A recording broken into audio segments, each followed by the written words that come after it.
Hello 11th class. मैं आपके लिए लेके आई हूँ अकाउंट्स की एक और new class. So welcome back on साया सारन क्लासेज।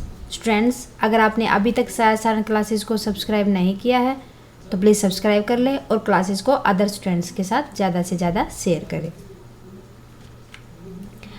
11th क्लास, आज हम डिस्कस करेंगे chapter number 2 theory base of accounting का। नेक्स्ट टॉपिक है IFRS means international financial reporting standards क्या होते हैं और इनके ऑब्जेक्टिव क्या होते हैं, बेनिफिट क्या होते हैं, क्यों इनको हम फॉलो करते हैं। सो देखते हैं। International financial reporting standards mean IFRS।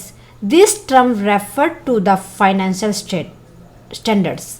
किसको रेफर करती है? Financial standards issued by international accounting standard board means IASB के द्वारा इनको इश्यूज किया जाता है। ये फाइनेंशियल स्टैंडर्ड्स होते हैं जो किसी भी फाइनेंशियल रिपोर्ट को तैयार करने के लिए हेल्प करते हैं पार्टिसिपेंट की, ताकि उसको इंटरनेशनली रिपोर्टिंग किया जा सके।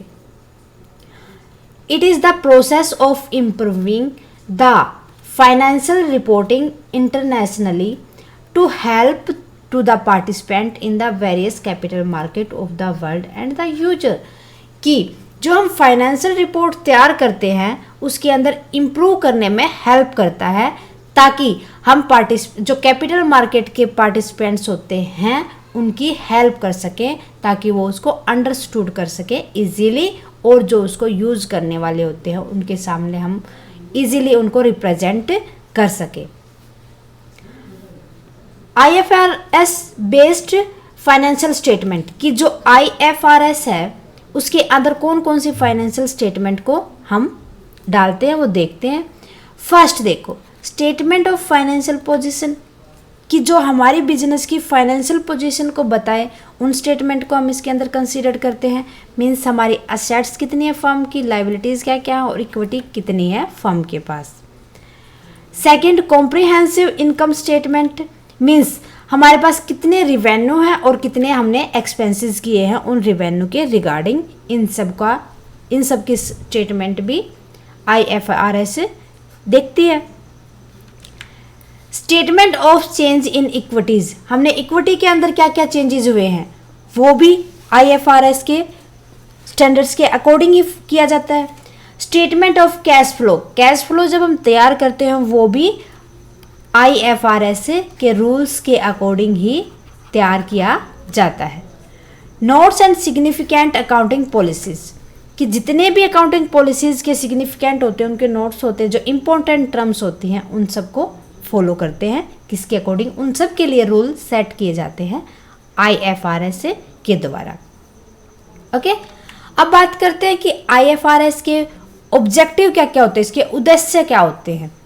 First one, to develop the single set of high quality global accounting standards कि जो हमारे अकाउंटिंग स्टैंडर्ड्स हैं उनको ग्लोबली मतलब वर्ल्ड वाइड हाईली क्वालिटी के साथ डेवलप करना, विकसित करना। किस लिए? सो user of information can make good decision and the information can be comparable globally कि जो यूज करने वाले हैं जो हमारी इंफॉर्मेशंस को, किसकी इंफॉर्मेशन, बिजनेस की इंफॉर्मेशंस को, वो अपना डिसीजन लेने के लिए उसको पूरी इंफॉर्मेशन मिले और हम कंपेयर उस इंफॉर्मेशन को वर्ल्ड वाइड कंपेरेबल बना सके, कंपेयर कर सके अदर कंट्रीज के साथ। ये उद्देश्य होता है फर्स्ट। सेकेंड उद्देश्य हो जाएगा to promote the use of these high quality standards कि जो हमारे अकाउंटिंग स्टैंडर्ड्स हैं उनको प्रमोट किया जा सके। हमारे अकाउंटिंग स्टैंडर्ड्स हैं उनको हाईली क्वालिटी के अंदर प्रमोट किया जा सके। Third, to fulfil the special need of small and medium size entity by following above objective कि जो हमने ऑब्जेक्टिव सेट किए हैं, चाहे वो हमारा स्मॉल बिजनेस हो या हमारा मीडियम बिजनेस हो, उनकी स्पेशल नीड्स को फुलफिल किया जा सके, इसलिए भी IFRS के रूल्स को फॉलो किया जाता है। ये IFRS के ऑब्जेक्टिव होते हैं, उद्देश्य होते हैं, ताकि वो उनकी स्पेशल नीड को पूरा कर सके। ओके, ये थे ऑब्जेक्टिव्स। अब बात करते हैं बेनिफिट्स क्या क्या होंगे आईएफआरएस के। फर्स्ट बेनिफिट देखते हैं, global comparison of financial statement of any companies is possible. कि जब हमने पूरी अकाउंटिंग करते टाइम पे आईएफआरएस के रूल्स को फॉलो किया है, इन स्टैंडर्ड्स को फॉलो किया है, तो हम अपनी फाइनेंशियल स्टेटमेंट, कंपनी की फाइनेंशियल स्टेटमेंट को अदर वर्ल्ड के साथ, रेस्ट ऑफ वर्ल्ड के साथ कंपेयर कर सकते हैं इजीली। ये पॉसिबल होता है, ठीक है, क्योंकि हमने रूल और रेगुलेशन के अकॉर्डिंग उनको तैयार किया है। सेकंड,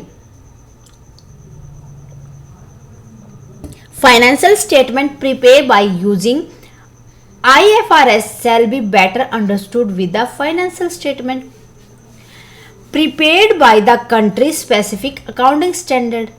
कि किसी भी IFRS के द्वारा किसी भी कंपनी ने अगर अपनी फाइनेंशियल स्टेटमेंट तैयार की है तो उस फाइनेंशियल स्टेटमेंट को जितने भी अकाउंटिंग स्पेसिफिक अकाउंटिंग स्टैंडर्ड है कंट्री के अंदर, उनके अकॉर्डिंग उनको समझा जा सकता है।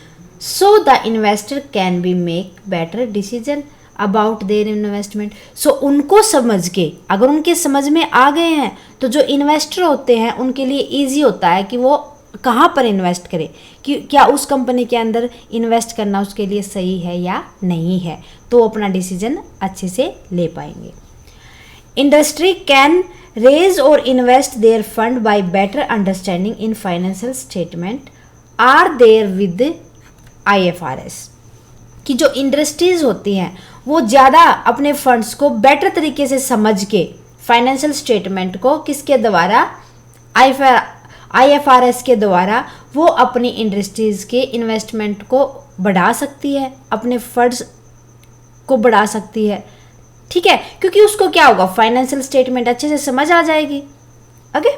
Fourth, accounts and auditors are in the position to render their services in country adopting IFRS। अगर किसी भी कंपनी ने IFRS को फॉलो किया है तो जो जितना भी उसका अकाउंटेंट होता है, उसके जो ऑडिटर होते हैं, उसकी पोजीशन, उनकी सर्विसेज अच्छी प्रोवाइड कर पाएंगे, वो अच्छे से अपने अकाउंट्स को अकाउंटिंग कर पाएंगे और अपनी कंपनी का ऑडिट कर पाएंगे। By implementation of IFRS accountant and auditor can save the time and money. IFRS के स्टैंडर्ड्स को फॉलो करते हुए जितने भी अकाउंटेंट और ऑडिटर होते हैं वो कम टाइम में कम पैसे से ऑडिट कर सकते हैं और अकाउंटिंग कर सकते हैं। Sixth, firm using IFRS can have better planning and execution. It will help the management to execute their plan globally. कि किसी फर्म ने अगर IFRS के स्टैंडर्ड्स को फॉलो किया है तो वो अपने प्लान्स को अपनी फर्म के लिए अच्छे से प्लानिंग कर पाएगी और उस प्लानिंग को बेटर तरीके से एग्जीक्यूट कर पाएगी, जो किस चीज़ में हेल्प करेंगे कि जो उसकी मैनेजमेंट है उसको वर्ल्ड वाइड, जो रेस्ट वर्ल्ड है, अपने प्लान्स को उनको समझा सके, उनको मैनेज कर सके, उनके सामने एग्जीक्यूट कर सके। ओके, सो ये थे बेनिफिट्स IFRS के। सो फाइनली हम कह सकते हैं कि जो IFRS होता है उसके अंदर ऐसे स्टैंडर्ड फिक्स किए जा सकते हैं जिससे किसी भी फर्म को, किसी भी बिजनेस को वर्ल्ड वाइड उसकी फाइनेंशियल स्टेटमेंट को अच्छे से समझाया जा सके और रिप्रेजेंट किया जा सके। ओके, आज के लिए इनफ है हमारी क्लास। सो मिलते हैं नेक्स्ट क्लास में नेक्स्ट टॉपिक के साथ। स्टूडेंट्स, अगर आपको क्लासेस पसंद आए तो लाइक भी करें प्लीज़ और शेयर भी करें अदर स्टूडेंट्स के साथ। स्टूडेंट्स, क्लासेस को देखने के लिए थैंक यू वेरी मच। अगर आपकी कोई क्वेरी है प्लीज़ उसको कमेंट बॉक्स में लिख दें, जितना जल्दी पॉसिबल होगा मैं सॉल्यूशन दूंगी आपको।